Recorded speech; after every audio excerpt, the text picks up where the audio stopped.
Revenons sur la question grammaticale. Une approche anthropologique de la grammaire, en quelque sorte. Ma thèse est que si, dans la plupart des langues, on distingue le singulier et le pluriel,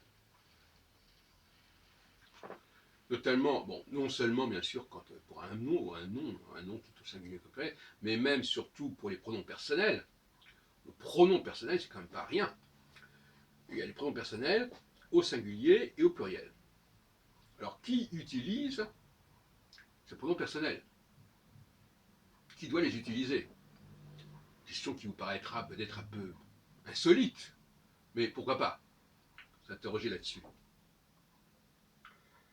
Selon moi, il y a les pronoms pluriels désignent le peuple. Le peuple doit s'exprime au pluriel.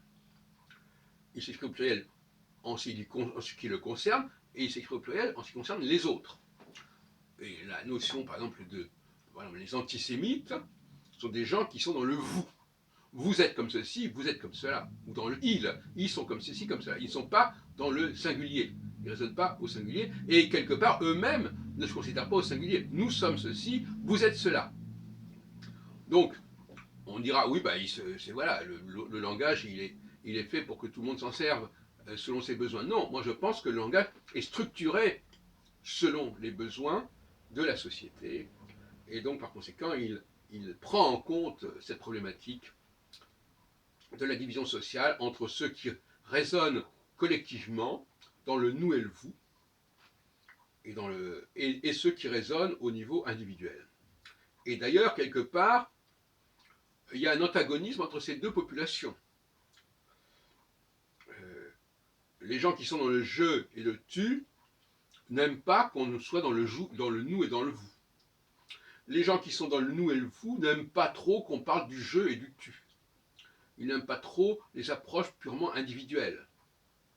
Comme l'autre groupe n'aime pas trop les approches trop générales, trop collectives. Par conséquent, il y a par exemple, dans les 10 commandements, ça commence par Anochi, je suis. C'est Dieu qui parle comme ça. Anochi. C'est le fameux Ani, Anochi, qui est le je au singulier. Et Eloheinu, Adonai Eloheinu dans le schéma Israël, Eloheinu, c'est notre Dieu, ce sont nos dieux. Et vous, donc il y a une grande différence entre nos dieux, donc on est dans le collectif, on est dans le nous, d'ailleurs c'est curieusement en hébreu, le nous a le même sens qu'en français, si on peut dire, dans le nous, N-O-U, pas N-O-U-S, et de l'autre côté, il y a le je. Voilà, et même à la limite, même quand il peut y avoir des tu qui en fin de compte s'adressent à un collectif. Par exemple, quand on s'adresse schéma Israël, tu feras ceci, tu feras cela, c'est un vous, c'est pas un tu. On s'adresse à un collectif, et donc par conséquent, ce collectif, on peut dire tu, mais c'est un collectif qui veut dire vous, en fait. Tu aimeras, vous aimerez, en fait. Et alors, donc on l'avait déjà dit, en anglais, c'est moins clair, puisque ils n'ont plus ils ont supprimé la deuxième personne du singulier. Bon, alors c'est assez étrange. Et donc peut-être que ça a des implications, des connotations, mais on en a déjà parlé. Ce que je voudrais dire maintenant, c'est le fait qu'effectivement, le jeu est dans le et s'appuie sur la réalité, vous voulez, et le nous s'appuie sur le virtuel. Le nous s'appuie sur le virtuel parce qu'on est dans le consensus, on est dans la convention, on est dans ce qui se dit, ce qui est véhiculé par le langage. Et donc les gens qui ne sont pas sortis du nous, ils continuent à fonctionner sur des conventions de langage, sur des attributions de sens aux mots. Alors que ceux qui sont dans le jeu et de le tu, il est bon de sortir du nous pour aller vers le jeu, pour s'individuer, comme dirait Jung, eh bien ça signifie que eux, ils ne sont plus dans la convention, dans le collectif, ils sont dans l'étude du réel. Donc eux, ils dialoguent avec le réel. Ils ne sont pas embrigadés dans le nous. Et qu'est-ce que ça veut dire? Ça veut dire que le langage, quand on est trop prisonnier du langage, c'est-à-dire du sens que les mots sont, dont les mots sont porteurs, et je renvoie à des discussions au Café Philo McDo récentes, eh bien quand on est trop prisonnier de ce dont les mots sont porteurs, on reste dans le nous.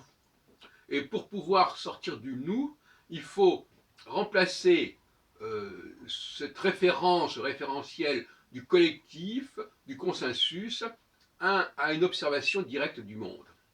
Et à ce moment-là, on dialogue avec le monde et on dit « je vois ceci ». C'est un peu le cogito ergo sum de Descartes, finalement. Je pense, je vois le monde, je le perçois, j'ai un rapport direct avec le signifié et pas seulement avec le signifiant, parce que le nous est dans le signifiant et le je est dans le signifié. Et d'où un certain dialogue de sourds d'ailleurs entre ces deux populations, qu'on peut voir d'ailleurs dans nos séances de Café Philo McDo, où le niveau, où il y a des gens qui sont dans le nous et des gens qui sont dans le je. Et, très souvent d'ailleurs, les personnes à qui je parle sont beaucoup plus dans le nous que dans le je, pour dire la vérité. C'est-à-dire qu'en fin de compte, ils continuent à exploiter un bagage langagier qu'ils ont reçu très tôt dans leur enfance et qu'ils n'ont fait que développer, que explorer un peu plus. Mais pour eux, c'est ce langage qui est en quelque sorte le réel. Donc ils sont dans le virtuel en fait.